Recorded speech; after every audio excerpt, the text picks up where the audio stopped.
आओ।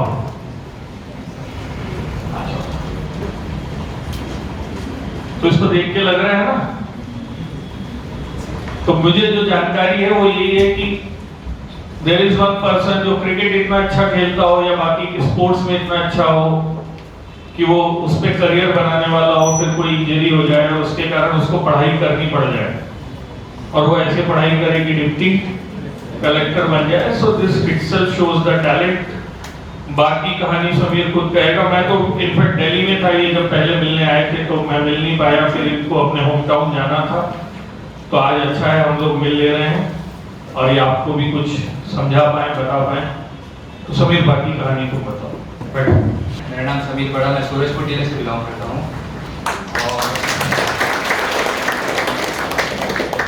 और इससे पहले मैं 2018 तक तमिलनाडु क्रिकेट एसोसिएशन में डिवीज़न क्रिकेटर के तौर पर खेलता था और वहाँ पर मैंने डिवीज़न क्रिकेट में Ravichandra Ashwin sir international cricketer की टीम से फ्रेंचाइजी से खेलता था और उन्होंने मुझे पर्सनली स्पॉन्सर किया था। और मेरी ट्रेनिंग शंकर बासु सर, जो उस टाइम के इंडियन क्रिकेट टीम के ट्रेनर, विराट कोहली सर के ट्रेनर और अभी रॉयल चैलेंजर्स बैंगलोर के भी ट्रेनर हैं, तो उनके अंडर मेरी ट्रेनिंग हुई। और मतलब टोटली मेरा ये था बचपन से, जब से मेरे को होश आया था कि मेरे को क्रिकेट में ही अपना करियर बनाना है और उसके लिए मैंने जितना अपना एफर्ट लगा सकता था। Being as a very coming from a not that much financially strong family, मेरी क्रिकेट की जर्नी के लिए मेरी फैमिली ने अपनी जो भी हो सकती थी पूरी पावर लगा दी, फाइनेंशियल, इमोशनल, और काफ़ी मेरी फैमिली सफ़र करती रही। बट उसके बावजूद अपन चलते रहे और ऐसा सीन हो गया था कि मैं पूरे इंटरनेशनल क्रिकेट के पूरे प्रीमियम प्लेयर, जो दुनिया के प्रीमियम प्लेयर्स हैं, दीपिका पल्लिकल मैम, दिनेश कार्तिक सर, उनके साथ ट्रेनिंग कर रहा था और एक ऐसा पूरा ब्लूप्रिंट दिख रहा था कि मैं तमिलनाडु प्रीमियर लीग खेलूंगा, फिर इंडियन प्रीमियर लीग, फिर Indian cricket league. But situation फिर वहीं पर आ गया, एडमिनिस्ट्रेटिव लफड़ा हुआ क्या, फिर वहाँ पर मेरे को तमिलनाडु से रणजी टीम खेलने के लिए डोमिसाइल मांग रहे थे कि मैं तमिलनाडु गवर्नमेंट अप्रूव एक डोमिसाइल आपको देना पड़ेगा, तभी आप तमिलनाडु से खेल सकते हो, अदरवाइज आप कॉर्पोरेट या डिवीजन क्रिकेट खेलो, आपको 70-80 हज़ार की सैलरी मिलेगी इंडियन सीमेंट से। और ऐसे मतलब एक था फाइनेंशियली सफिशिएंट टाइप था और वहाँ पर क्रिकेट को भगवान की तरह, क्रिकेटर को भगवान की तरह मानते हैं, यहाँ पर उतना रिकॉग्निशन नहीं मिलता। बट फिर मेरे को तमिलनाडु का डोमिसाइल नहीं मिला, तो फिर मैं वापस आया और छत्तीसगढ़ में थोड़ा सीन बना नहीं, इकोनॉमिक इनसिक्योरिटी और फिर उसी दौरान बहुत सारा कहानी हुआ, वो सब छोड़ेंगे और अपन सीधा आएंगे। मैं सिविल सर्विसेज तैयारी चालू किया मार्च 2019 से और 2019 के बाद मेरे को ये वो रैंपल भी नहीं आता था कि सिविल सर्विस होता क्या है। इवन सेक्रेटरी वर्ड सुनता था तो मैं सोचता था सेक्रेटरी मतलब, तो मेरे दिमाग में था वो नॉर्मल मूवी वाला चपरासी, लेकिन बाद में समझ आया कि सेक्रेटरी मतलब एक IAS रैंक ऑफिसर होता है। तो मैंने बहुत बेसिक से स्टार्ट किया कि कैसे होता है और फिर सिलेबस को धीरे धीरे पूरा एनालिसिस करना चालू किया कि सीन क्या है, गेम क्या है इसमें। और एक मेरे साथ बेनिफिट ये था कि मैं स्कूल में नवोदय विद्यालय से मैं पढ़ा हुआ हूँ, तो मैंने मेरे क्लास में ऐसे स्टूडेंट थे जो 100 आउट ऑफ 100 से नीचे बात ही नहीं करते थे सोशल स्टडीज, मैथमेटिक्स। तो उनके साथ मैंने रह के सीखा कि कैसे टॉप कर दे। तो 10th तक मैं भी टॉपर था, 96 नंबर तक मैं ले आता था सोशल स्टडीज, मैथ, साइंस में। तो टॉपर होने के बाद फिर मैं उसको रख दिया और फिर मैं जब कैम्बैक किया एकेडमिक वाला है अपने सिविल सर्विस गेम में, तो फिर मैंने उसको यूज़ किया और मैंने एनालिसिस चालू किया और मेरे को एक चीज़ बहुत अच्छे से समझ आया कि इस एग्जाम को अगर क्रैक करना है ना, तो पेपर 4 और पेपर 1 वो सबसे बड़ा गेम चेंजर है। और वो मेरा एकदम नील बटे सन्नाटा था, क्योंकि 10th के बाद मैं एकदम हिंदी मेरे को होता ही नहीं था और तमिलनाडु जाने के बाद तमिल सीखा, फिर इंग्लिश सीखा और हिंदी पूरा गोल हो गया था, तत्सम तत्व कुछ पता ही नहीं चल रहा था। तो हिंदी के लिए मैं बहुत मेहनत किया और इन द सेम टाइम जो पेपर 4 है, इवन मैं खुद मैथमेटिक्स में 10th में 96 स्कोर किया था, लेकिन इतना साल तक पढ़ाई छोड़ने के बाद कुछ समझ ही नहीं आता था, वो रेल का डिस्टेंस अपॉन टाइम वाला भी फॉर्मूला सीधे बन नहीं रहा था। तो हिंदी और मैथ्स ये चीज़ मेरे एग्जाम के लिए बहुत क्रूशियल चैलेंजिंग था और मैं डेली सुबह उठ के सबसे पहले हिंदी का रट्टा मारता था, जो आपका तत्सम तत्व पर्यायवाची, और दोपहर में डेली 1 घंटा मैथ्स बनाता था। और ये मैं पूरा आखिरी तक किया अपने सेकंड अटेम्प्ट तक, और जिसमें अभी मैं सिलेक्ट हुआ हूँ ये मेरा सेकंड अटेम्प्ट था। मेरा पहला अटेम्प्ट इसके 3 महीने पहले 2021 में मार्च में दिया, उसके 3 महीने बाद ये मेरा सेकंड अटेम्प्ट मेंस था और उसमें मेरा मतलब ठीक ठाक आया। केवल हिंदी में 110 तक मैं रुक गया, जितना मेरा दम था मैं खींच पाया, अदरवाइज 120-30 तक ले जाता था और मेरा अंडर 50 आता। और in the same paper 6 western philosophy मेरा थोड़ा सा कॉम्प्रोमाइज था, बिकॉज मेरे को उसका अटेम्प्ट मतलब मेरे को उसको थोड़ा सा समझ या जो भी बोलो कंटेंट नहीं मिल पाया, तो वेस्टर्न फिलोसफी कॉम्प्रोमाइज हुआ, तो मेरा उसमें उतना अच्छा मार्क्स नहीं आया, अप्रॉक्सीमेट 96 है सर पेपर 6 में। तो वैसे देखेंगे तो मेरा पेपर 4 में जिसमें मेरा बहुत वीक था उसको मैं 122 तक, हाँ 122 तक मैं खींच गया, और पेपर 5 122-30 तक मैं खींचा, और पेपर 7 104 मेरा आया था लगभग। तो ऐसे कर करके मैं पहुंच गया। तो मतलब मेरे को ये पता था ये मेरा वीक पॉइंट है और मेरे स्ट्रॉन्ग पॉइंट है, और इसी कारण मेरा डेली मेरे को मैथ्स और हिंदी बनाना पड़ता था। इस कारण मेरा वो जो अदर जीएस का सेक्शन है उसके लिए मेरे को टाइम अलॉटमेंट कम मिलता है। तो ये एक बेसिक स्ट्रेटेजी हुआ। अब इसके बाद मैं आप लोगों को क्या स्पेशल बताऊं जो मैं सीखा हूं एज ए प्रोफेशनल क्रिकेटर, क्योंकि अपन यहाँ पर जो गेम खेल रहे हैं वही सिलेबस करना है और अपना जो बेसिक है मेहनत करना है, ये करना है। लेकिन जब मैं वहाँ पर ट्रेनिंग कर रहा था तो मैं बहुत सारे ऐसे प्लेयर्स से मिला, स्पेशली दीपिका पल्लिकल मैम, अगर आप लोगों को पता होगा Deepika Pallikal ma'am Indian squash player है, तो उनसे मेरा इंटरेक्शन हुई, और राहुल द्रविड़ सर से इंटरेक्शन हुई, विराट कोहली सर से इंटरेक्शन हुआ।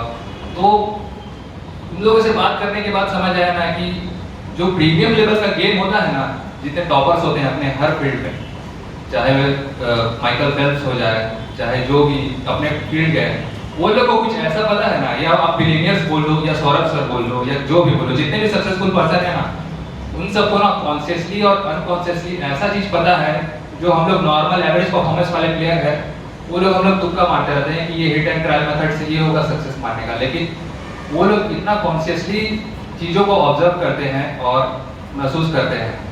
समझ रहा हूँ आप लोगों को सब ऊपर से जा रहा है, लेकिन मैं कोशिश करूँगा जितना जो स्पेसिफिक जो वो लोग को अंडरस्टैंडिंग है उसको मैं डिकोड करने की कोशिश करूँगा अभी थोड़ा सा बोर्ड पे, ताकि आप लोग को समझ आए कि गेम क्या है, गेम को और कैसे तरीके से खेलते हैं। जो आप लोग खेल रहे हो ये एक ऑर्थोडॉक्स ट्रेडिशनल मेथड है, पढ़ना घूमना पढ़ना आंसर राइटिंग करना, लेकिन गेम बहुत चेंज हो रहा है धीरे धीरे। ऐसे ऐसे कंपटीशन में ऐसे ऐसे मेथड्स यूज कर रहे हैं लोग, जैसे अपन रट्टा मारने का स्टेट सर्विस एग्जाम का जितना है वो रट्टा मारने वाला तो है, ये सब लोग एक्सेप्ट करते हो ना, क्योंकि फैक्ट का बहुत ज़्यादा इसमें हैवी बैचनेस है रादर देन लाइक यूपीएससी जो एनालिटिकल बेसिस पे है। तो अपने को रट्टा मारने में कैपेसिटी बहुत है। और जब मैं यहाँ कोचिंग करता था, मेरा प्रिलिमिनरी और मेंस दोनों का कोचिंग क्लास साथ में रहता था, तो मैं देखता था बहुत सारे स्टूडेंट ना ऐसे बुक खोल के ना एकदम वोकलाइज करते हुए रटते रहते थे। जैसे स्कूल में नहीं सिखाते हैं A for apple, B for ball type का, तो पहाड़ी का नाम ये है, इसका एस्टेब्लिशमेंट 1928 का हुआ, ऐसे रटते रहते हैं। लेकिन जो भी हम लोग का ये मेथड है ना बहुत ही ऑर्थोडॉक्स और पुराना मेथड है। कंपटीशन बहुत हाई हो गया है और हम लोग अभी भी जो स्कूल लेवल का रट्टा मारने का मेथड है उसको यूज कर रहे हैं। तो आप लोग को मैं बस हल्का सा हिंट दूंगा, क्योंकि वो एक अलग एस्पेक्ट हो जाता है रट्टा मारने का मेथड, क्योंकि दुनिया में ऐसे ऐसे कंपटीशन है, मेमोरी कंपटीशन, मेमोरी एथलीट, ऐसे ऐसे लोग हैं, मेमोरी ट्रेनिंग होती है, और हम लोग यहाँ सीधा किताब खोल के रट्टा चालू मारना कर देते हैं स्कूल में जो करते थे। बट यहाँ पर सिलेबस इतना बड़ा है कि आपको अपने फील्ड का प्रोफेशनल होना पड़ेगा। यहाँ पर जैसे एक एग्जांपल बोलता हूँ, एक मेमोरी ट्रेनर है, इंटरनेशनल कोच जिम क्विक, वो बोलते हैं कि कोई भी मेमोरी अच्छी या बैड मेमोरी नहीं होती है, there is only trained and untrained memory. तो जिनकी ट्रेंड मेमोरी होती है, स्पेशली टॉपर्स, वो लोग मेमोरी को कॉन्शियसली या अनकॉन्शियसली अपने मेमोरी को ट्रेन कर चुके होते हैं रट्टा मारने के लिए, और वो परफॉर्मेंस अच्छा करते हैं। और जो ट्रेंड प्लेयर रहता है वो हमेशा टॉप 10 टॉप 50 में रहता है। और जो लोग मेमोरी को ट्रेंड नहीं करते हैं वो लोग जानते नहीं है कि कैसे फैक्ट याद करने से रट्टा मारा जाता है। जैसे एक छोटा सा एग्जांपल दूंगा, हिंदी में तत्सम तद्भव है, ठीक है, तो हम लोग को पहले हम लोग किससे ज़्यादा फेमिलियर है, हिंदी वर्ड से फेमिलियर है, इट मीन्स तद्भव वर्ड से फेमिलियर है। और अभी हम लोग संस्कृत वर्ड्स उतना ज़्यादा प्रीफर नहीं करते हैं यूज़ करना। तो अगर हम लोग सिंपल अगर तत्सम शब्द है, मान लो हरिद्रा, और उसका है हल्दी, तो अगर हरिद्रा को करते हुए अपन हल्दी को याद करेंगे तो याद करने में दिक्कत होगा, बिकॉज हरिद्रा हमारे मेमोरी में स्टोर्ड नहीं है पहले से। अगर हम लोग उसको थोड़ा सा ट्विस्ट कर देंगे, हल्दी का तत्सम होता है हरिद्रा, तो आपको मेमोरी में इजी होगा याद करने में। ये मैं छोटा सा एकदम बताया, एकदम 1 रुपए का टेक्निक, लेकिन इससे बहुत एडवांस चीजें हैं कि आपकी मेमोरी कैसे होती है।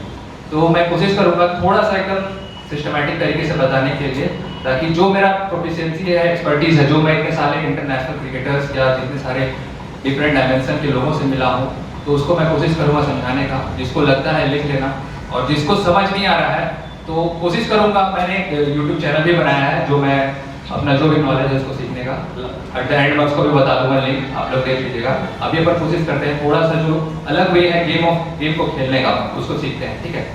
तो मैं दो एस्पेक्ट में बात करूंगा, एक एकेडमिक एस्पेक्ट बात करूंगा जो इस एग्जाम के लिए टोटली रट्टा मारना या अच्छा परफॉर्मेंस करने के लिए है, और एक मैं एस्पेक्ट में बात करूंगा नॉन एकेडमिक एस्पेक्ट जो आपके पर्सनालिटी, वे ऑफ थिंकिंग के रिगार्डिंग होगा, ठीक है।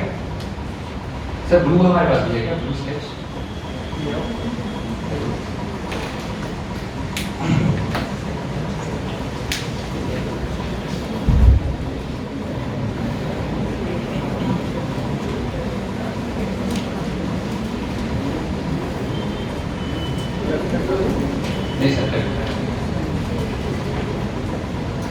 मैं भी लेफ्ट हैंड से लिख रहा हूँ, कोशिश कर रहा है कि थोड़ा समझने का उतना अच्छा नहीं है।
नया सिखाने के लिए मैं तो पढ़ाती रहता हूँ, ठीक है।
तो दो एस्पेक्ट में अपन बात करेंगे, एक नॉन एकेडमिक एस्पेक्ट जो आपको, और अपनी जो ह्यूमन परफॉर्मेंस है, जो ह्यूमन परफॉर्मेंस इंप्रूवमेंट है, ये मेरी हॉबी है एक्चुअली। तो उसके रिगार्डिंग मैं आप लोग को बताऊंगा कि मैं अपनी हॉबी को कैसे यूज़ किया, और अपना जो परफॉर्मेंस है इस गेम को खेलने में, CGPSC के गेम को खेलने में, उसको जीतने में कैसे यूज़ किया, और एक इमोशनल इंटेलिजेंस है, इसके बारे में अपन बात करेंगे। और एक लॉन्ग टर्म मेमोरी पे टारगेट करेंगे अपन कि कैसे याद करना है फैक्ट को, और विजुअलाइजेशन जो मोस्ट ऑफ द एथलीट्स होते हैं वो बहुत ज़्यादा विजुअलाइजेशन यूज़ करते हैं, क्योंकि इंटरनेशनल लेवल के कंपटीशन के देखोगे तो बहुत ज़्यादा कंपटीशन होता है। हम लोग को विजुअलाइज करना पड़ता है हर एक एस्पेक्ट, कि अगर सिचुएशन, जैसे एक एग्जांपल देता हूँ, माइकल फेल्प्स को जानते हैं ना, जिन्होंने सबसे ज़्यादा गोल्ड मेडल जीता हुआ है। तो एक बार क्या हुआ था, वो स्विमिंग प्रैक्टिस कर रहे थे और उनके कोच ने जानबूझकर उनको बहुत ढीला वाला मास्क दे दिया था आँख में। तो फिर पानी उनकी आँख में घुस गया, और वो कोच यही देखना चाह रहे थे कि वो परफॉर्म कैसे करेंगे। बट माइकल फेल्प्स ने हर मैच के साथ विजुअलाइज ये भी किया था इसके रिगार्डिंग पॉसिबिलिटी कि मेरी आँख किसी दिन खराब हो जाती है मैच कंपटीशन में, तो कैसे हम अच्छा परफॉर्म करेंगे। और सौरभ सर यही बोलते हैं कि ऐसा क्या क्वेश्चन वो पूछ लेगा जो आप पहले से प्रेडिक्ट ना करो। So it is directly connected to that aspect. Visualization. हम लोग को विजुअलाइज करना है हर एक टॉपिक को पढ़ने के बाद कि एज ए क्वेश्चन सेटअप करने वाला इंसान आप क्या पूछ सकते हो। जैसे अभी रिसेंटली 2020 में क्वेश्चन आया था right about sustainable development goal, और वो क्वेश्चन था रिगार्डिंग, क्योंकि छत्तीसगढ़ अभी रिसेंटली गोल नंबर 5 जो है सस्टेनेबल डेवलपमेंट गोल का जेंडर इनइक्वलिटी, उसमें टॉप किया है, इवन केरला को बीट करते हुए। तो वहाँ से करंट का मुद्दा था और उसको 15 नंबर के क्वेश्चन में डाल दिया, और मैं उस चीज़ को पहले ही विजुअलाइज कर चुका था कि ये एक दिन आएगा क्वेश्चन, और मैं उसको बहुत अच्छे से प्रिपेयर करके रखा था, और उसी के कारण मेरा 122-25 जैसा भी है पेपर नंबर 5 में आया। तो एक विजुअलाइजेशन ये हो गया। और human performance improvement, human performance improvement simple समझ आ रहा है वर्ड से कि ह्यूमन का परफॉर्मेंस कैसे इंप्रूव किया जा सकता है। तो उसके लिए बहुत सारे एस्पेक्ट हैं, फिजिकल एस्पेक्ट, न्यूट्रिशनल, हेल्थ और इमोशनल एस्पेक्ट। अभी इसके बारे में हम लोग बिल्कुल नहीं जानते हैं कि हम लोग कैसे अपना परफॉर्मेंस इनहैंस कर सकते हैं। जैसे एक रूटीन के रिगार्डिंग लेकर, नॉर्मली क्या होता है, हम लोग को लगता है कि हम लोग किसी भी टाइम उठेंगे, मतलब नॉर्मली यही होता है ना कि अगर हम लोग को पूरी आज़ादी दी जाए तो जब मन करेगा तब उठेंगे, जब मन करेगा तब पढ़ेंगे। लेकिन अगर परफॉर्मेंस को इन्हांस करना है तो क्या होता है, पूरा आपको सिस्टमेटिक एक रूटीन बनाना पड़ता है। जैसे कुछ लोगों को लगता है कि मैं रात में अच्छा पढ़ता हूँ, कुछ लोगों को लगता है सुबह में अच्छा पढ़ता हूँ, लेकिन बिलीव मी, मैंने इसके रिगार्डिंग बहुत रिसर्च किया है। इवन विकास कीर्ति सर की एक वीडियो में मैंने सुना था कि उन्होंने बोला कि आपको जब अच्छा लगता है आप पढ़ो, लेकिन with due respect to Vikas Kirti sir, but मैंने रिसर्च किया और मैंने ना हर टाइम के शेड्यूल को रात में भी पढ़ाया गया है। इवन कॉलेज लाइफ में अगर मैं बताना चाहूँ तो एक ऐसा पीरियड था कि मैं 6:30 बजे सोने जाता था सुबह, और शाम को दोपहर को 2 बजे उठता था। और उस दौरान भी, क्योंकि मेरी हॉबी ह्यूमन परफॉर्मेंस इंप्रूवमेंट है, तो मैं टेस्ट करते रहता था कि कैसे परफॉर्मेंस इनहैंस होता है। और एक बार तो ऐसा इतना बुरा हालत हो गया था कि मैं इतना लेट तक जग गया था, सुबह 7:30 बजे तक, कि मैं ब्रश करके और नहा के सो गया था। तो ये मैं बताना चाह रहा हूँ कि मैंने डिफरेंट मेथड्स को ट्राई किया हुआ है लॉन्ग टर्म्स तक, कितने टाइम उठना है और कितने टाइम उठना है। और हमारी बॉडी जो है हीलियोसेंट्रिक मीन्स सन को सेंटर में मानकर पूरी दुनिया चलती है, हमको सेंटर में मानकर पूरी दुनिया नहीं चलती है। तो सन के हिसाब से हमारी जो पूरी बॉडी है वो एनर्जी ड्रॉ करती है, और सन के सिंक्रोनाइजेशन के साथ अगर आप अपना रूटीन को सेट करोगे तो जो आपका न्यूट्रिशन, डाइजेशन और इमोशनल एस्पेक्ट है वो बहुत बैलेंस रहेगा। और जो आपका परफॉर्मेंस है वो रादर देन किसी बंदे के जो नाइट शिफ्ट में ड्यूटी कर रहा है या नाइट शिफ्ट में पढ़ रहा है उसके कंपैरिजन में आपका अच्छा होगा। ये मान सकता हूँ कि कोई बंदे को लगता है कि मैं अच्छा पढ़ रहा हूँ कंपैरिजन टू अदर बंदा जो दिन में पढ़ रहा है, हो सकता है इसके पास अंडरस्टैंडिंग ज़्यादा हो, लेकिन उसका परफॉर्मेंस उसी के कंपैरिजन में तब इन्हांस रहेगा जब वो सन के साथ सिंक्रोनाइज रखेगा अपना पूरी रूटीन को, पूरा न्यूट्रिशन को, और इसको जो भी खाने का है, पढ़ने का हैबिट, तो उसकी परफॉर्मेंस इन्हांस रहेगी। ये एक हल्का सा मैं बता रहा हूँ आपको ह्यूमन परफॉर्मेंस के रिगार्डिंग, आप लोग खुद से रिसर्च करना। अब उसके बारे में भी पूरा बोल चल नहीं करेंगे क्योंकि बहुत सारा एस्पेक्ट उसके बारे में बात करेंगे। और इमोशनल इंटेलिजेंस, और एक में टाइम करेगा।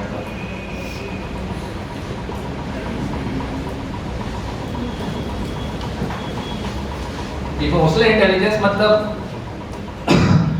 आप लोग को पता होना चाहिए कि कब मेरा इमोशन कैसा है, कब आप कैसा रिएक्ट कर रहे हो, कब आप खुश हो रहे हो, कब आपका जब टेस्ट में अच्छा मार्क्स आ रहा है तो आप उसको कैसे याद रख रहे हो कि उस टाइम कैसा मेमोरी में है, मतलब कैसा महसूस हो रहा है। और जैसे कोई आपको डांट देता है, जैसे एक बार मेरे को बहुत अच्छे से याद है कि मैंने सौरभ सर के पास एक क्वेश्चन भेजा था,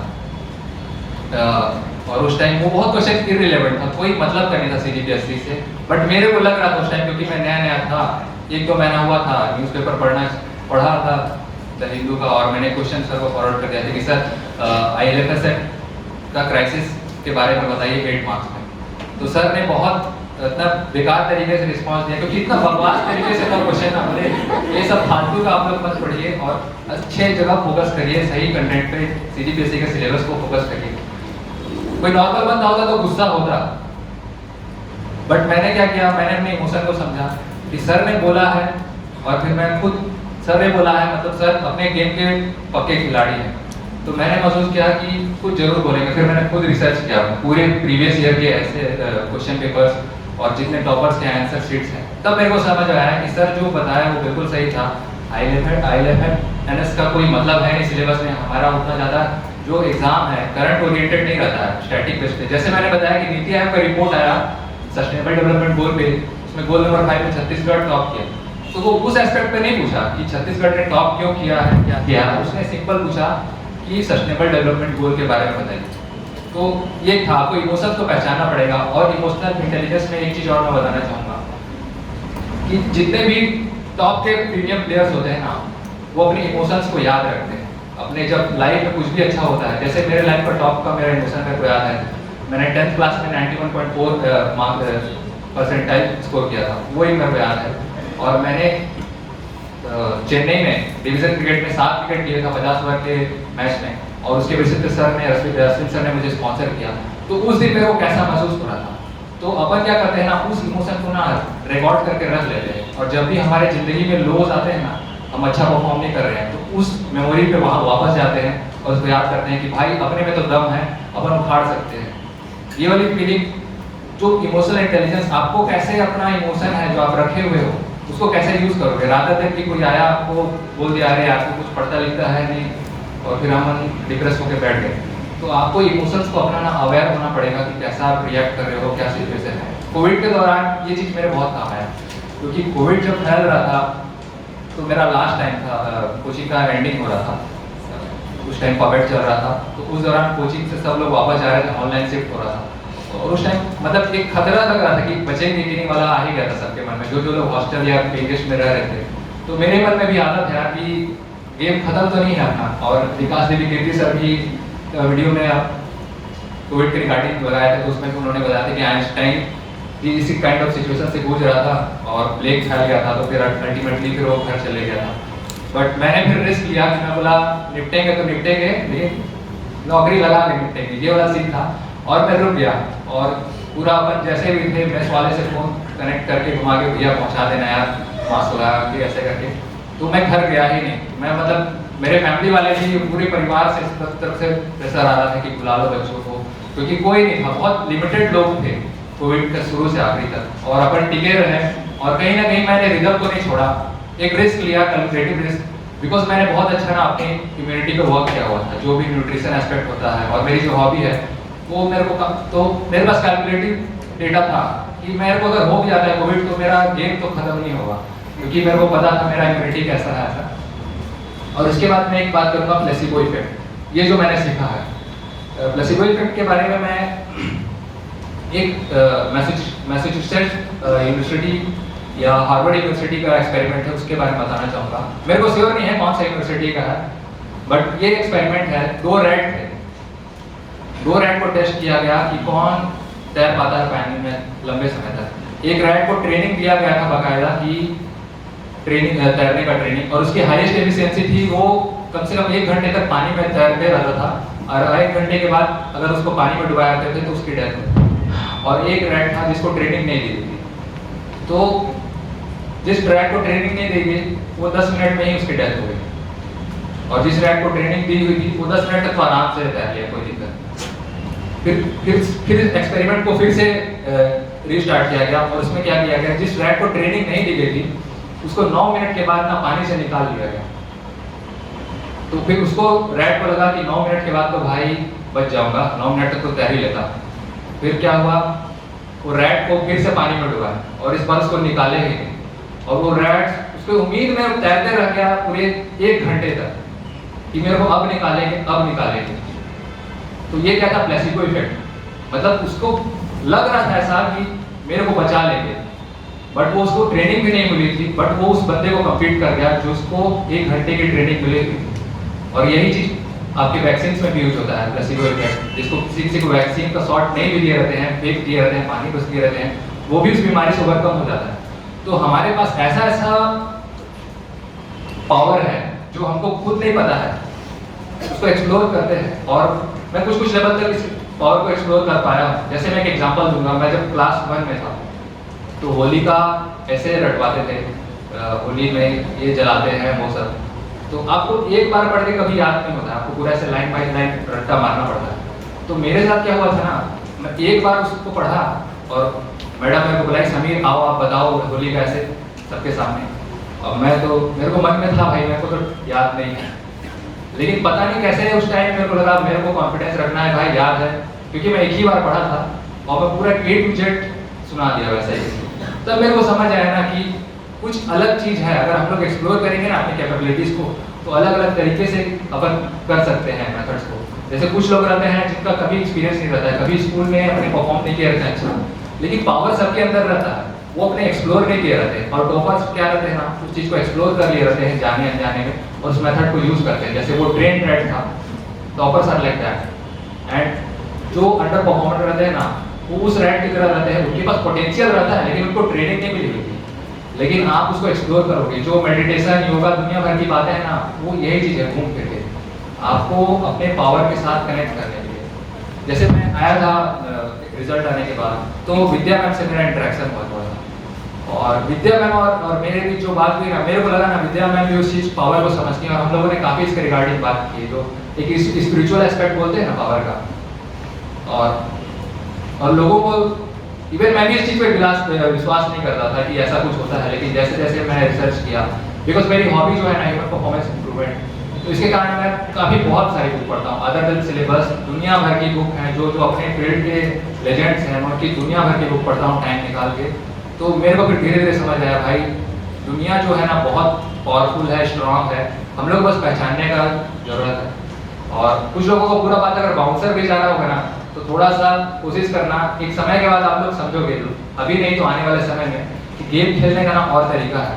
हम लोग वही, जैसे हॉलिस्टिक नहीं बोलते हैं, जैसे फिलॉसफी में सर पढ़ाते हैं ब्रह्मा मतलब ब्रह्मा ही सब कुछ है, अद्वैत वेदांता फिलॉसफी ये सब। धीरे धीरे अगर आप इसको रिसर्च करोगे और खुद में महसूस करोगे ना, तो all power lies with in you, और आप ही ब्रह्मा हो, ऐसा दुनिया भर का जो है ना, धीरे धीरे आप एक्सपीरियंस करने लगोगे तो समझ आएगा।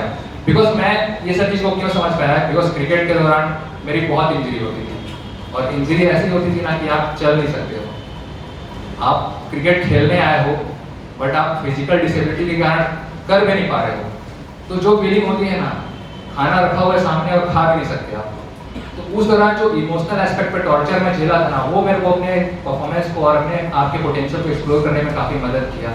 और वही चीज़ मैं इस चीज़ में यूज़ किया कि कैसे काम रहना है, सिचुएशन कितना हो खराब हो जाए, कैसा भी हो जाए, कोई खराब से खराब। और एक चीज़ मेरे साथ हमेशा रहा कि मेरे साथ जो भी मिलते गए फ्रेंड सर्कल में, मेरी एक अच्छी आदत है, जो भी पावर बोलो, मैं ना गुड पीपल को ना अट्रैक्ट करते रहता हूँ और गुड पीपल की तरफ अट्रैक्ट होता हूँ। तो मेरे कोचिंग में एक ही दो फ्रेंड थे, और वो इतने अच्छे थे ना, उन्होंने मेरे को इतने अच्छे से गाइड किया और जो भी मोटिवेट किया, उसके कारण मेरा परफॉर्मेंस बहुत अच्छा हुआ। और मैं थैंकफुल हूँ उनके लिए, स्पेशली शाश्वत और निखिल, मेरे दो फ्रेंड हैं, उन्होंने मुझे काफ़ी सपोर्ट किया मेरे प्रिपरेशन में। और मेरी स्कूल के नवोदय विद्यालय के फ्रेंड्स थे, वो लोगों ने भी एग्जाम क्रैक किया था, वो लोग गाइड किए उन्होंने। और एक चीज़ याद रखना, वन मैन आर्मी खेलोगे ना इस गेम में, तो 3, 4, 5, 6 अटेम्प्ट जाएगा। गाइडेंस दो सही लोगों से, और जो ऑलरेडी इस एग्जाम को क्रैक कर चुके हैं, सौरभ सर जो बोलते हैं उसको सीरियसली फॉलो करो। अगर आपके पास अंडरस्टैंडिंग है, दिमाग है, तो लगाओ अपना दिमाग। मेरे पास शुरुआत में दिमाग नहीं था, मैं ज़्यादा उतना दिमाग नहीं लगाया। जो मेरे को Deep sir, Saurabh sir, Bhupendra sir और लक्ष्मीकांत सर, ये मतलब एक तरीके का ना टोटली ऐसा कॉकटेल है ना, जो बहुत अच्छा कॉम्बिनेशन है। सौरभ सर का एक अलग वे ऑफ टीचिंग है, दीप सर का एक अलग ही स्टाइल का मेथड है। वो दीप सर ऐसा पढ़ाते हैं जैसे उनके भाई का सिलेक्शन करवाना है इंडिविजुअली। मतलब हर एक इंडिविजुअल पर्सन को फोकस करते हैं। वैसे ही भूपेंद्र सर बहुत प्रोफेशनल रहने का तरीका सिखाते हैं, और लक्ष्मीकांत सर पूरा एकदम डेडिकेटेड वे में। तो अगर आप लोग सीधा केवल उनके किताबी नॉलेज को सीखने आओगे ना, तो आपका ठेंगा एक बार में नहीं निकलेगा। एकदम ऑनेस्टली बोल रहा हूँ। अपार्ट फ्रॉम जो बुकिश नॉलेज है जो सर देते हैं, वो उसको आप कैच कर लोगे ना, जो उनके अपने एक्सपीरियंस से सीखा है उन्होंने लाइफ में, वो मेरे को लगता है, क्योंकि बुक में तो सबके सामने रखा हुआ है, वही सेम बुक है हिंदी ग्रंथ अकेडमी, वही लक्ष्मीकांत है। जैसे एक एग्जांपल दूंगा, जैसे पेपर 7 में एक है इन्वायरमेंट प्रोटेक्शन एक्ट 1996 का, तो वो तो पूरा एक्ट लिखा हुआ है सब कुछ, लेकिन आपको उसके पीछे कहानी पढ़ना समझना पड़ेगा कि वो एक्ट क्यों आया। एक्ट एक तरीके से इंस्टेंट कारण था कि जो भोपाल में मिथाइल आइसोसाइनेट वाला इंसिडेंट हुआ है 1985 में। लेकिन उससे पहले अगर हम लोग देखेंगे पॉलिटिकल एस्पेक्ट में जोड़ेंगे, तो आर्टिकल 253 में जो सेंट्रल स्टेट रिलेशन है, उसके अंदर सेंट्रल गवर्नमेंट को पावर है कि कोई सा भी एक्ट बना सकता है इंटरनेशनल ट्रीटी को रिस्पेक्ट करने के लिए या जो भी हमारा एग्रीमेंट है उसको रिस्पेक्ट करने के लिए। और स्टॉकहोम कन्वेंशन 1972 का ऑलरेडी हमने साइन किया हुआ था। तो वैसे देखेंगे तो 1972 का जो स्टॉकहोम कन्वेंशन है उसको रिस्पेक्ट करने के लिए 1986 में आया। तो आप पॉलिटिकल एस्पेक्ट भी जोड़ोगे ना, 253 आर्टिकल है वो भी जोड़ोगे। तो ऐसे आप लोग ये सब बुक में नहीं मिलेगा आपको ना एकदम बात करना पड़ेगा बुक से, और बुक बात नहीं करती है शुरू में। जैसे आप किसी नए पर्सन से बात करते हो आपको वो रिस्पॉन्स नहीं देता है ना, बिकॉज ऑल बुक भी आपके लिए अनजान है और बुक के लिए आप भी अनजान है। बुक चेक करता है कि आप वाकई में डेडिकेटेड बंदे हो कि नहीं, आप कि ऐसे ही खाते 80% जो एस्पिरेंट होते हैं घूमने फिरने आते हैं उसमें से हो, या आप सीरियस बंदे हो, आपको सिविल सर्वेंट बनाने के लिए वाकई में आपके अंदर जो एक है डेडिकेशन है वो है कि नहीं। फिर बुक आप बार बार उससे बुक से बात करो, नहीं बात करेगा वो, फिर एक समय के बाद ना पूरा गेम दिखने लगता है। सेम बुक फिर ना एक अलग काइंड ऑफ नॉलेज देने लगता है, एक अलग अंडरस्टैंडिंग जो आपको ना एवरेज मार्क्स से वो आधा नंबर का है हर क्वेश्चन में अलग मिलेगा। जैसे एक एग्जांपल देता हूँ, इस बार क्वेश्चन आया था कि आयरन डिपॉजिट्स कितना है छत्तीसगढ़ में, right about iron deposit in Chhattisgarh, geography question था सिंपल। उसमें फिर हम बता देंगे कि राजनांदगांव में है, आपका कांकेर में है, रावघाट में है, दिल्ली राजरा में है, ऐसे करते हुए सिंपल है, बुक में तो मिल जाएगा ये सब। और बता दोगे हेमेटाइट मिलता है ना हमारे यहाँ, तो हेमेटाइट ऐसे बता दोगे। तो ये सब तो सिंपल कोई भी बंदा आएगा बुक में लिखा हुआ पड़ता है, लेकिन जब बुक आपसे बात करने लगेगी तो फिर आप कैसे बिहेव करते हो। बुक आपसे बात करने लगेगी तो फिर आप कनेक्ट करोगे कि ये डेटा जो है वो कहाँ से आया, रिसर्च हुआ होगा ना कहीं पर। इंडियन ब्यूरो ऑफ माइंस जो नागपुर में है उसके कोई ऑफिशियल्स ने आके रिसर्च किया होगा ना। तो अगर मैं आंसर स्टार्ट करूंगा as per Indian Bureau of Mines the deposit of Chhattisgarh iron storage has it is this much ton और allocation has been divided in northern and southern, ऐसे करते हुए बैलाडीला से थोड़ा सा डीप में, फिर थोड़ा सा 1968 1980 1988 का आपका किरंदुल बैलाडीला और बड़ी बचेली ऐसे करके डिस्क्राइब करूंगा। तो एक आंसर में एक अलग फ्लेवर आता है। और वो चीज़ आप कैसे सीखोगे, जब बुक आपसे बात करने लगेगी। और बुक कैसे बात करेगी, जब आप बहुत डेडिकेटेड होकर उस पर लगे रहोगे इसके पीछे, तो भी समझ आएगा। और इसके बाद अपन लॉन्ग टर्म मेमोरी पे बात करेंगे। ये एग्जाम किस चीज़ का है, जैसे मैं स्पोर्ट्स वाला हूँ तो मैं कनेक्ट करूँगा आप लोग स्पोर्ट्स से। आप लोग देखोगे मैराथन रनर और 100 मीटर का रनर उसैन बोल्ट और जो 3000 किलोमीटर वाला बंदा है रनिंग, उसके फिजिक और ट्रेनिंग में टोटली डिफरेंस होता है। और सबको पता है कि CGPSC मैराथन है, UPSC मैराथन है, लेकिन अपन ना सब वो एक दिन का टेस्ट मैच, एक दिन का T20 टाइप का प्रिपरेशन करते हैं। हम लोग जैसे स्पोर्ट्स जैसे 100 मीटर का जो रनर रहता है ना वो फास्ट ट्विच मसल फाइबर्स को ट्रेन करता है ताकि उसको एकदम फास्ट रनिंग पावर मिले और 100 मीटर में वो सटाक से पहुंच जाए। और जो मैराथन रनर होता है ना वो स्लो ट्विच फाइबर को ट्रेन करता है ताकि वो लंबे समय तक सस्टेन करे। In the same manner CGPSC जो है ना लॉन्ग टर्म मेमोरी का खेल है। हम लोग जितनी लॉन्ग टर्म मेमोरी को ट्रेन करेंगे, लॉन्ग टर्म मेमोरी मतलब जो 4 महीने पढ़ा हुआ है वो कैसे अच्छे से याद रहे, रात दिन की अभी पढ़ के एग्जाम दिए वो नहीं। और मैं जब दिल्ली आईआईएस में जब टेस्ट होता था 3 घंटे वाला, तो मैं देखता था लोग मॉर्निंग वाला क्लास अटेंड नहीं करते थे, उसी को पढ़ते रहते थे और देते थे टेस्ट और उनका अच्छा मार्क्स मिलता था। बट मैं क्या करता था, जो टेस्ट होता था 3 घंटे वाला, मैं अपना एज यूजुअल 3 घंटे वाला मॉर्निंग प्री वाला क्लास अटेंड करता था 6:30 से 9:30, ब्रेकफास्ट किया वहीं पर, फिर 10 बजे मैं मैच टेस्ट देने बैठ जाता था। तो मैं क्या करता था ना, जो क्लास में ना सप्ताह भर पढ़ाए हुए हैं ना उसको डेली पढ़ता था, बिकॉज मेरे को पता था मेरे को लॉन्ग टर्म मेमोरी में पढ़ना है। और जैसे अभी क्वेश्चन आने वाला है तो मैं 1 घंटा उसको पढ़ूंगा तो मैं तो अच्छा लिख ही दूंगा, उसमें कोई बड़ी बात नहीं है। लेकिन मैं मंडे का पढ़ा हुआ वो अगले मंडे में कैसे अच्छे से लिख रहा हूँ उसको मैं ट्रेन करता था। और ये एग्जाम उसी चीज़ का है, जो आप 3-4 महीने पहले पढ़े रहोगे ना वही क्वेश्चन में आता है। और शॉर्ट एग्जाम से जस्ट पहले का जो है ना पढ़ाई वो मजाक रहता है, हम अपने सेटिस्फेक्शन के लेवल से रहते हैं कि यहाँ पढ़ रहे हैं, उसमें सबसे ज़्यादा प्रेशर आता है। और लॉन्ग टर्म मेमोरी को मैं कैसे ट्रेन करता था, जब एग्जाम होने वाला है उससे 6-7 महीने पहले मैं अपने प्लेसिबो इफेक्ट पैदा करता था कि मेरे एग्जाम है 1 हफ्ते बाद, और मैं ऐसे प्रिपेयर करता था 6-7 महीने पहले कि मेरा 1 हफ्ते बाद एग्जाम है, और मैं डेली 10 घंटा 12 घंटा या 8 घंटा ऐसे शेड्यूल करके करता था। और जैसे जैसे एग्जाम पास आता था मेरा जो स्टडी आवर्स है ना वो कम होने लगता था। और relaxation relaxation based activity movies या गाना सुनना वो मैं थोड़ा थोड़ा बढ़ाते जाता था। ये नहीं कि पूरा ही नहीं, बस मैं आप लोगों को समझाना चाह रहा हूँ कि मेरे जो स्टडी आवर्स है ना वो चेंज होने लगता था। मतलब कम होने लगता है। मेरे को पता है कि अब जो ट्रेडिशनल मेथड है उससे ये कॉन्ट्राडिक्ट कर रहा है, लेकिन मैं ये लॉन्ग टर्म खेलने के लिए बता रहा हूँ आप लोग को, क्योंकि फिर आपको ना लगेगा नहीं एग्जाम का प्रिपरेशन जब आप एट द एंड होगा ना कि एग्जाम होगा कि नहीं होगा, या एग्जाम के दौरान आपकी तबीयत खराब हो जाती है तो कभी दिक्कत नहीं होगा। मेरी इसे वाले एग्जाम से एक सप्ताह पहले मैं कुछ पढ़ा ही नहीं था, मेरे को फूड पॉइजनिंग हो गया था और मैं पूरा बेड रेस्ट था ये वाले 2020 के मेंस में। बट मेरा जो स्ट्रेटेजी था वो काम किया और मैं जितना भी अच्छा परफॉर्मेंस किया, even in spite of not studying at all for the just 1 week before the exam. तो ये मेरा मेथड था, जिसको सही लगता है वो करना, जिसको नहीं लगता है मत करना। तो ये लॉन्ग टर्म मेमोरी को हमेशा फोकस करना कि एग्जाम देने से जस्ट पहले पढ़ के एग्जाम दे रहा ना, वो आपका एक्चुअल टेस्ट नहीं है, क्योंकि वहाँ 7 पेपर है और 4 दिन है, तो उसमें आप शॉर्ट टर्म मेमोरी को बेसिस पे अच्छा परफॉर्म नहीं कर सकते। तो ये है लॉन्ग टर्म मेमोरी वाला कॉन्सेप्ट जो मैं आप लोगों को एक नया बताना चाह रहा था, क्योंकि मैं स्पोर्ट्स बैकग्राउंड से सीखा हुआ था, मैराथन और 100 मीटर रनर के एस्पेक्ट पे। और एक है टाइम मैनेजमेंट।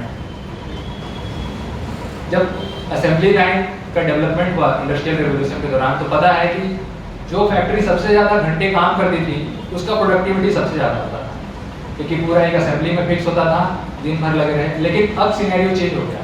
पहले वो टाइम टेबल पे चलता था कि फैक्ट्री स्टार्ट होनी है 9 बजे से, शाम को 8 बजे तक करना है काम, तो प्रोडक्टिविटी बढ़ेगा। लेकिन अब दुनिया में इतना सारा झंझट हो गया है, आपका इतना डिस्ट्रैक्शन बढ़ गया है कि आप जो टाइम टेबल बनाते हो, मेरे को 6 बजे से सुबह पढ़ना है तो शाम को 8 बजे तक पढ़ने वाला, वो काम नहीं कर रहा है। क्योंकि अचानक से आपको पता चला कि मम्मी का तबीयत खराब है, तो आप पूरा इमोशनली वहाँ पर कनेक्टेड हो गए, और पता चला कि आपका जो रूम पार्टनर है उसके साथ आपका जम नहीं रहा है, तो आप पूरा टोटली इमोशनली गड़बड़ हो गए। तो टाइम मैनेजमेंट क्या कराता है? टाइम मैनेजमेंट मतलब आप टाइम अलोकेट नहीं कर रहे हो, आप इमोशन के साथ अटैच कर रहे हो टाइम को। मतलब देखे होंगे कि 50% जो एग्जाम क्रैक करते हैं वो लोग ऑलरेडी प्री एग्जिस्टिंग सर्विस में रहते हैं।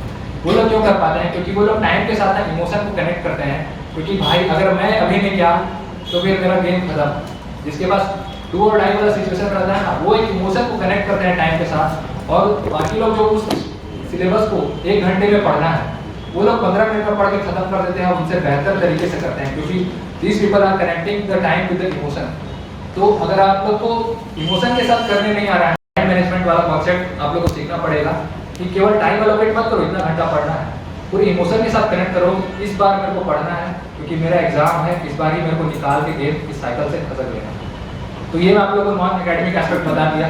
अब उसके बाद अपन एकेडमिक एस्पेक्ट पे आएंगे थोड़ा सा। बहुत लोगों को लगता है ये एग्जाम केवल ना 4, 5, 6, 10, 11 बुक पढ़ के अपन को रट्टा मार के निकल लेना, वो जरूरी है। 50 to 60% वो इस गेम का पार्ट है, बट वो पूरा गेम नहीं है। आपको एक्चुअली में गवर्नमेंट कैसे काम करता है वो समझना पड़ेगा ना। क्योंकि मान लो आप डिप्टी कलेक्टर बन गए हो और कुछ दंगा हो गया, तो आप थोड़ी वहाँ पर कोई बुक निकालोगे CGPSC का सिलेबस का और ढूंढोगे उसका सोल्यूशन। तो आपको ढूंढना पड़ेगा कि एक्चुअली गवर्नमेंट कैसे वर्क करता है उस सिचुएशन में। जैसे हम लोग पढ़ते हैं इंफॉर्मेशन टेक्नोलॉजी एक्ट, पेपर 7 का पार्ट है, उसमें ये एक्ट है, दुनिया भर का ये है। लेकिन आपको जितने गवर्नमेंट के वेबसाइट्स हैं उसमें घुस के देखना पड़ेगा एक्चुअली में जो IT एक्ट के रिगार्डिंग है प्रोविजन वाकई में बनाया गया है कि नहीं। तो मैं क्या करता था ना, जितना गवर्नमेंट का वेबसाइट है, जितना नेशनल इंफॉर्मेटिक्स सेंटर है ना जो गवर्नमेंट के मोस्टली वेबसाइट्स बनाता है, उसकी सारी वेबसाइट्स को ना जा के चेक करता था। क्योंकि मैं कंप्यूटर साइंस इंजीनियर भी हूँ और फर्जी वाला नहीं हूँ, तो मेरे को पता है कि कैसे एक्चुअल में वेबसाइट डेवलपमेंट होता है। और अभी अपना रिसेंटली जो CGPSC का वेबसाइट भी है वो भी NIC ने बनाया है, तो मैं चेक करता था कि इसमें क्या क्या लूप होल्स हैं, सिक्योरिटी लूप होल्स हैं। जैसे इससे पहले वाले CGPSC के पोस्ट प्रेफरेंस वाले में क्या था लूप होल, कि कोई भी रोल नंबर और डेट ऑफ बर्थ डालो किसी भी एस्पिरेंट का और आप उसका जो भी पोस्ट प्रेफरेंस गड़बड़ कर सकते हो। आप नायब तहसीलदार के ऊपर डाल सकते हो। अगर आपको किसी स्टूडेंट का पता है डेट ऑफ बर्थ और रोल नंबर, तो आप उसका जितना साल का प्रिपरेशन है उसका खराब कर सकते थे, जो कि अभी उन्होंने सेकंड वाले 2020 में सुधार किया। तो ऐसे में पूरे गवर्नमेंट वेबसाइट्स है ना, उसको घुस के देखता था एक्चुअली में इम्प्लीमेंट हो रहा है कि नहीं। और जितने एक्ट्स हैं अदर देन सिलेबस वो भी घुस के देखता था। पावर ऑफ अटर्नी एक्ट क्या है, कैसे गवर्नमेंट की छुट्टियां कैसे डिसाइड होती हैं, बैंक के जो एक्ट्स हैं उसके रिगार्डिंग। तो ये चीज़ मेरे को, मेरे एक फ्रेंड है वो ऑलरेडी सासो है, तो उसने बताया भाई मोस्ट ऑफ द एस्पिरेंट क्या करते हैं ना, उनको लगता है कि 4-5 बुक पढ़ेंगे और नहीं हो रहा है सिलेक्शन, यार बुक अच्छे से नहीं पढ़ेंगे। लेकिन उनको पता ही नहीं है एक्चुअल गेम कुछ और है। 50 to 60% है बुकिश नॉलेज है, बट आप एक पर्सनल ब्यूरोक्रेट बनने वाले हो, आपके में एक अंडरस्टैंडिंग होना चाहिए कि जिस कंपनी के लिए आप काम करने वाले हो वो कंपनी एक्चुअली फंक्शनिंग कैसे कर रही है। अब वहाँ पर तो पूछेगा नहीं कि कहाँ किसी का इस्टेब्लिशमेंट कब हुआ है सिलेक्ट होने के बाद, आपको पूरा देखना पड़ेगा।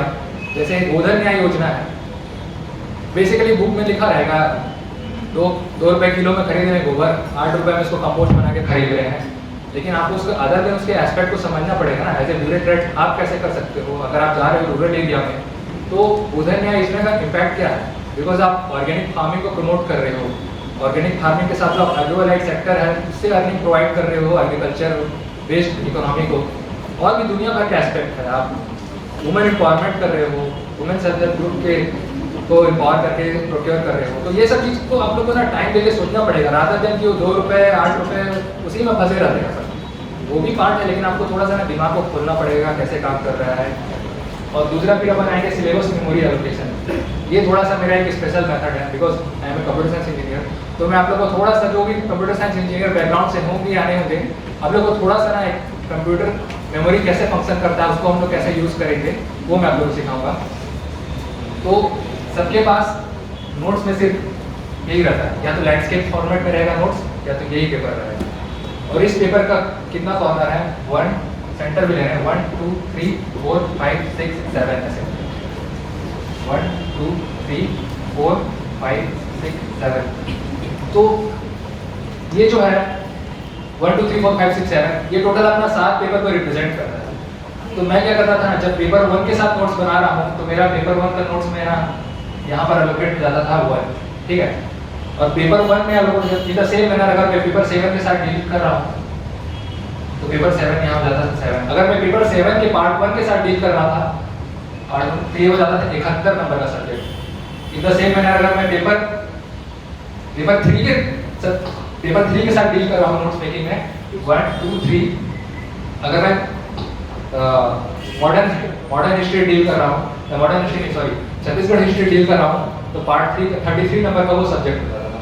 तो ये क्या किया मेरे को ना, हर एक नोट्स में ना मेरे को मेमोरी एलोकेट होना लगा कि ये मेरा नोट्स का टॉपिक है, वो इस नंबर के पेज पे ऐसे है।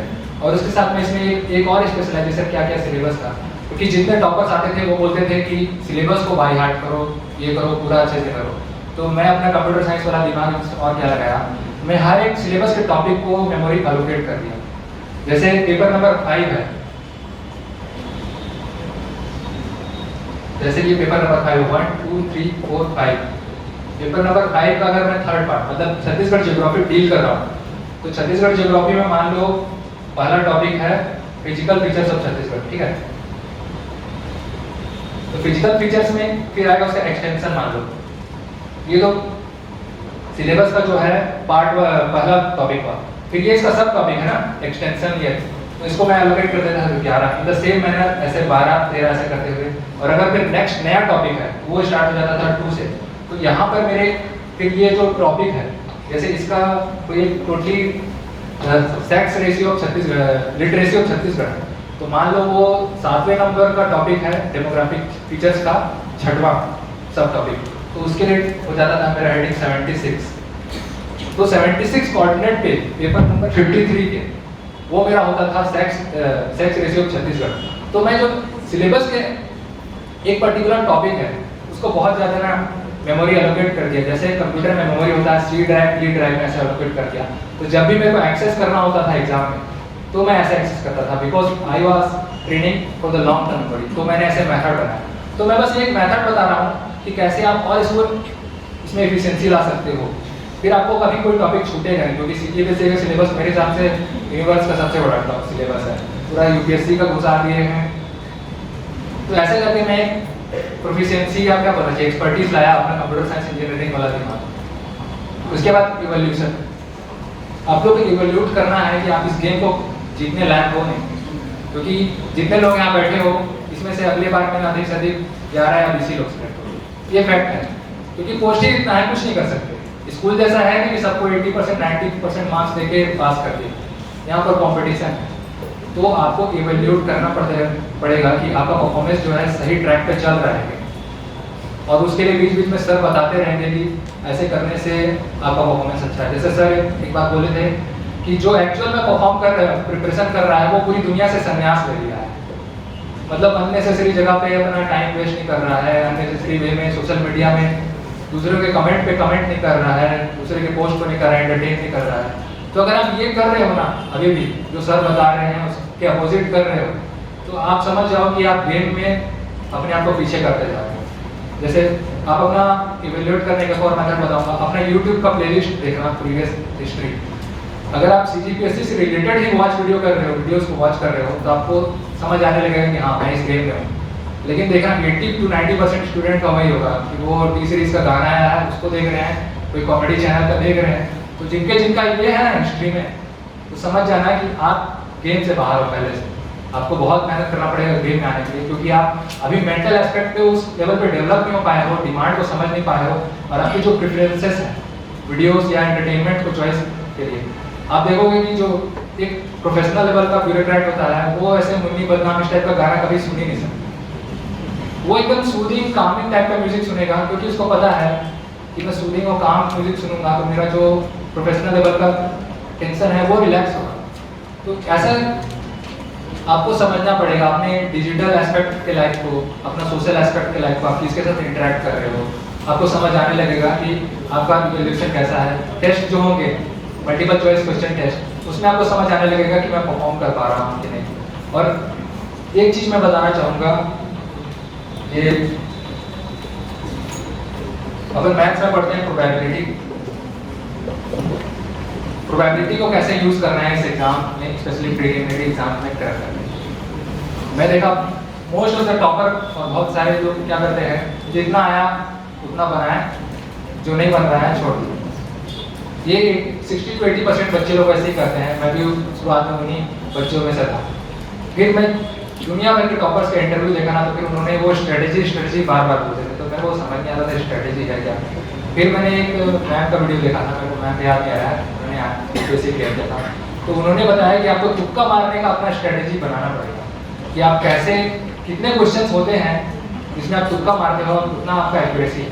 तो मैंने उस पर काफ़ी वर्क किया और मैंने देखा कि मेरा लगभग 40% प्रोबेबिलिटी हमेशा सही रहता था। अगर मैं 20 क्वेश्चन मार रहा हूँ तुक्का, तो फिर 8 क्वेश्चन हमेशा सही रहता था।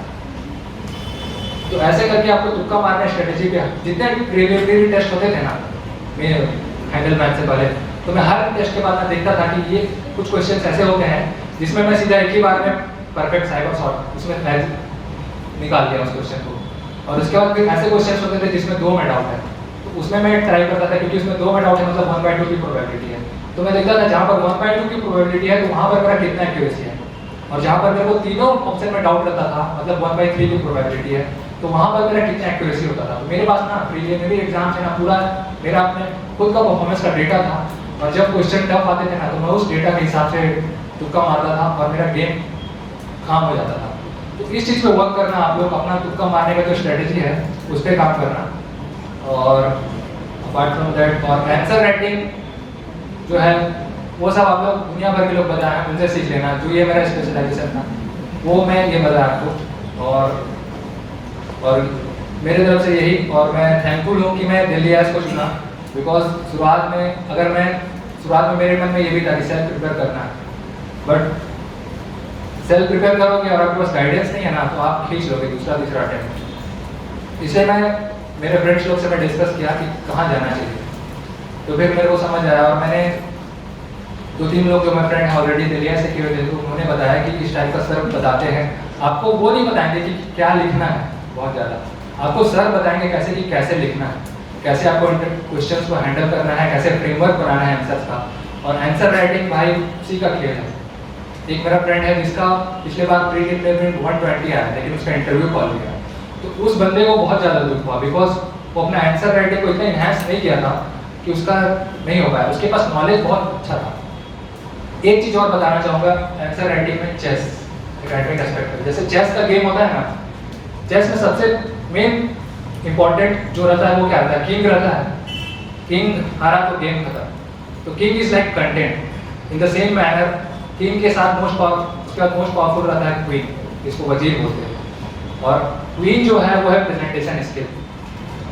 तो आपके आंसर राइटिंग में थिंग सबसे इंपॉर्टेंट जरूर है, 60% वेजेस कंटेंट जरूरी है होना, लेकिन आपको जो प्रेजेंटेशन स्किल है उस आंसर को प्रेजेंट करना, जैसे मैंने बताया ना उसी आंसर को आयरन डिपॉजिट्स वाला को कैसे प्रेजेंट किया आपका ब्यूरो ऑफ माइंस के रिगार्डिंग ऐसे करते हुए। तो क्वीन को भी आपको साथ में ध्यान देना पड़ेगा कि क्वीन को भी आपको ध्यान देना पड़ेगा, प्रेजेंटेशन स्किल पे वर्क करना पड़ेगा आपको, क्योंकि विदाउट प्रेजेंटेशन स्किल आप लोग अच्छा परफॉर्म नहीं कर पाओगे spite of having very good data of knowledge. और मैं इस चीज़ को बहुत अच्छे से बता सकता हूँ क्योंकि मेरे पास उतना नॉलेज नहीं है, क्योंकि शुरुआत का क्योंकि मैं मार्च 2019 से प्रिपरेशन किया, पूरा 8-9 महीना मेरे ऊपर से जा रहा था। सर तो ऑलरेडी रॉकेट की स्पीड में चलते थे मेरे को कुछ समझ ही नहीं आ रहा था, लेकिन मैं टिका रहा ग्राउंड पे, कभी कुछ समझ नहीं आ रहा है, कभी मैथ से नहीं समझ आ रहा है। तो 7-8 महीने पहले बहुत दिक्कत था, मतलब 2019 का तो मैं बस ए और एप्पल ही क्लास 1 में ही समझ पाया था, लेकिन मेरा जो इतना सारा क्रिकेट का एक्सपर्टीज और जो था मेहनत, उसके कारण मैं एकदम एक्सपोनेंशियली ग्रो कर पाया और इस एग्जाम को अंडरस्टैंड कर पाया एक्चुअली में क्या इसको डिकोड करने के लिए मेथड्स हैं।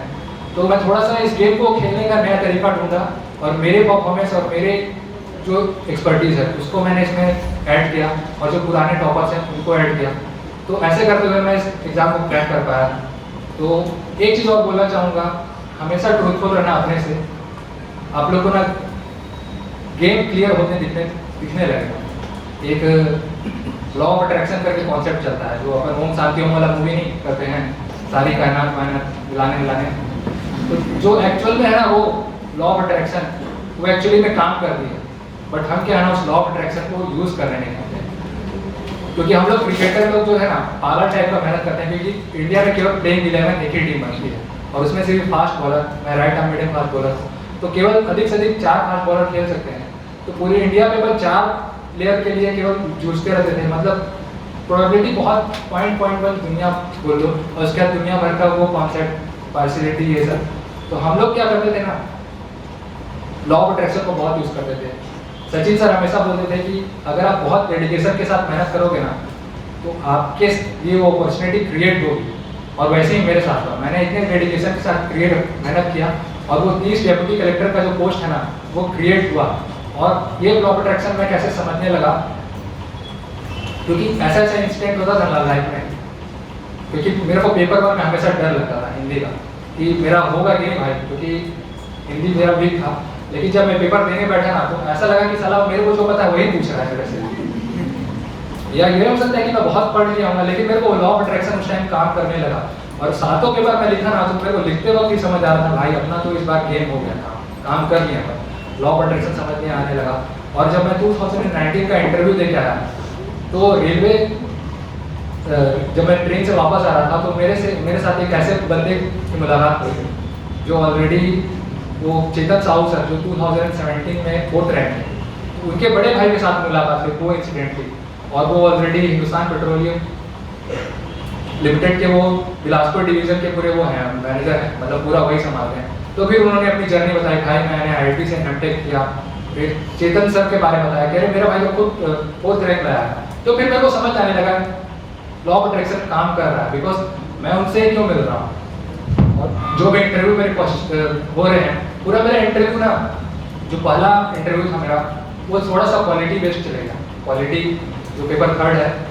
और मैं इस चीज़ को एकदम ऑनेस्टली एक्सेप्ट करता हूँ कि मेरा क्वालिटी वीक है, क्योंकि उसका 20 से 25 नंबर का ही वेटेज है और क्वालिटी बहुत नशीला चीज़ है, क्योंकि अब उसको पढ़ने जाओगे ना तो एकदम उसमें आप घुसने लगोगे अननेसेसरी। तो मैं उस चीज़ को बहुत कंट्रोल किया और मेरा वीक, और इंटरव्यू में से पूछे तो मेरा इंटरव्यू में उतना अच्छा मार्क्स मतलब ठीक ही आया, लेकिन जैसे जिस हिसाब से 130-20 गया तो मेरा उतना नहीं गया, मेरे को 86 ही मिला था। लेकिन सेकंड इंटरव्यू में ना मेरे से कुछ क्वालिटी कुछ नहीं पूछे, मेरा पूरा ह्यूमन परफॉर्मेंस इंप्रूवमेंट का इंटरव्यू है वही चला। और जो वहाँ पर पूरे मैम लोग थे ना वो लोग भी वही वाले थे, वो लोग भी दुनिया भर का बुक, उन्होंने भी मेरे से एक क्वेश्चन पूछा कि आप ये ह्यूमन परफॉर्मेंस इंप्रूवमेंट के रिगार्डिंग क्या क्या बुक पढ़ते हो। तो फिर मैं पूरा अपना बोल बच्चन चालू किया, मैम ये पढ़ता हूँ मैम, और पूरा जो मैम पूछ रही थी ना वो भी वही बुक पढ़ती थी, और हम दोनों फिर डिस्कस करने लगे नॉर्मल पर्सन की तरह। तो अगर क्वालिटी पूछते तो मेरा मार्क्स और निपट सकता था, लेकिन कैसे भी करके क्वालिटी नहीं पूछे और 88 नंबर दिए। तो मैं ये बताना चाह रहा हूँ कि लॉ ऑफ अट्रैक्शन काम करता है।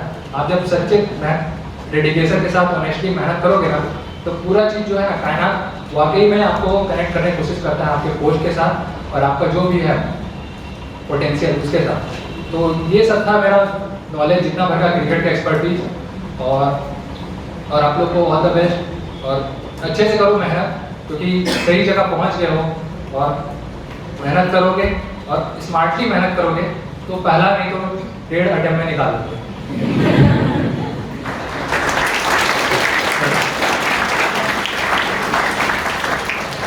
मैं लगभग 12 साल से पढ़ा रहा हूँ, मतलब पढ़ाते हुए 12 साल हो गए। पहले साल से जो बातें बोल रहा था, आज पहली बार कोई आके मंच पे बोला है कि हाँ सर मेरे को समझ में आया।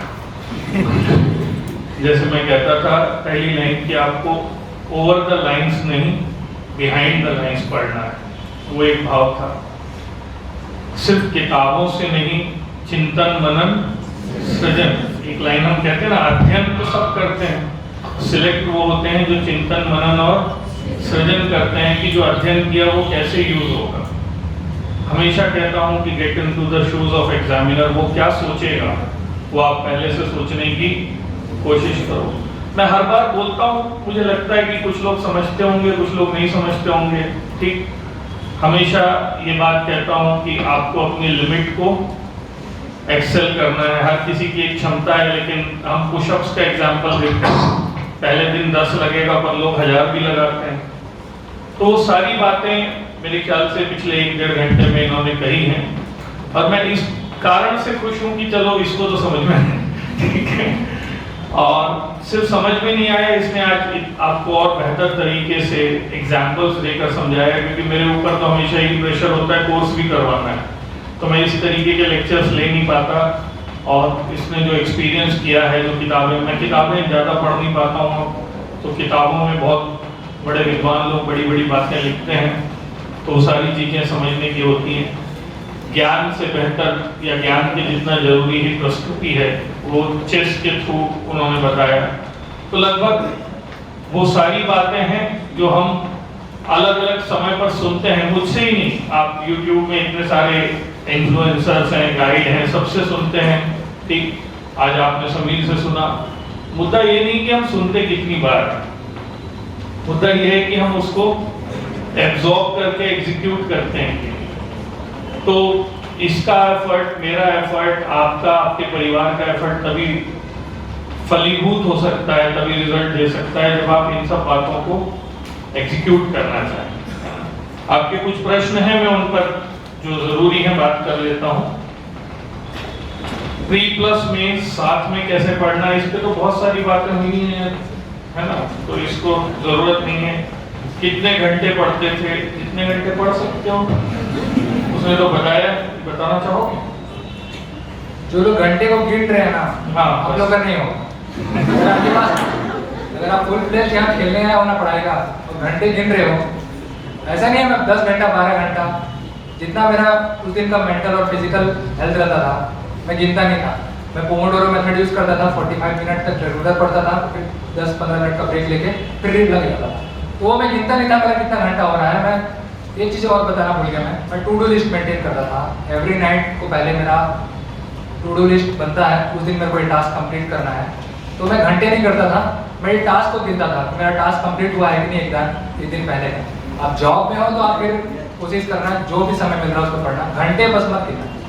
रात में सोने के पहले या सुबह सो के उठने के बाद एक टू डू लिस्ट बनाना चाहिए। मैं आज तक बनाता हूँ कि आज मुझे दिन भर में क्या करना है, और उसमें ऑब्वियस चीजें नहीं लिखता हूँ, जैसे क्लास लेना, वो तो लेना ही है, वो तो मेरे मतलब खाना खाना है, तो ये खाना खाना है, नहाना है, ब्रश करना है, ये टू डू लिस्ट नहीं है, ये भी बता दूंगा।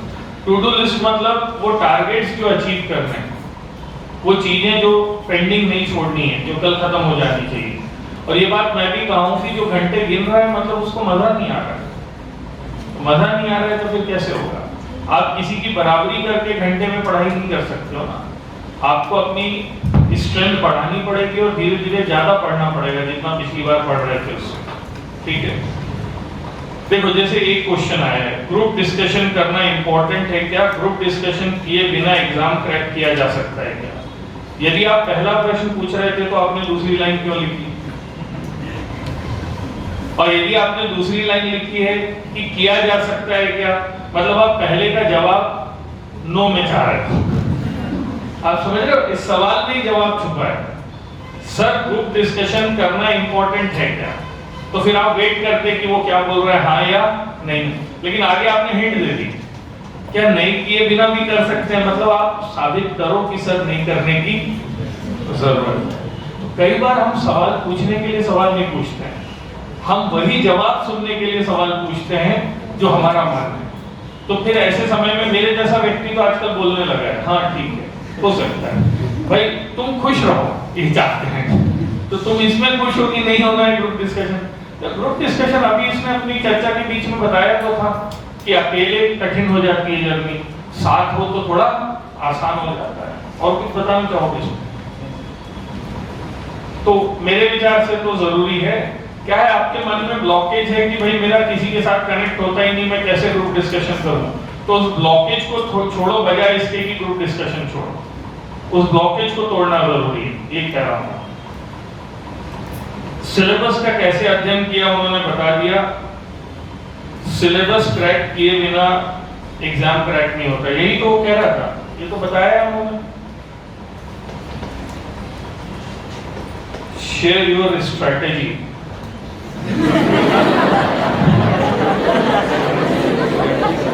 For prelims, anything you want to discuss about prelims? I think more or less the same things will be there. I have already discussed, और इतना मेरे हिसाब से स्ट्रेटेजी था, जो नया स्ट्रेटेजी मेरे हिसाब से बाद में भेजे, पहले भेज दिए होंगे बताने से पहले।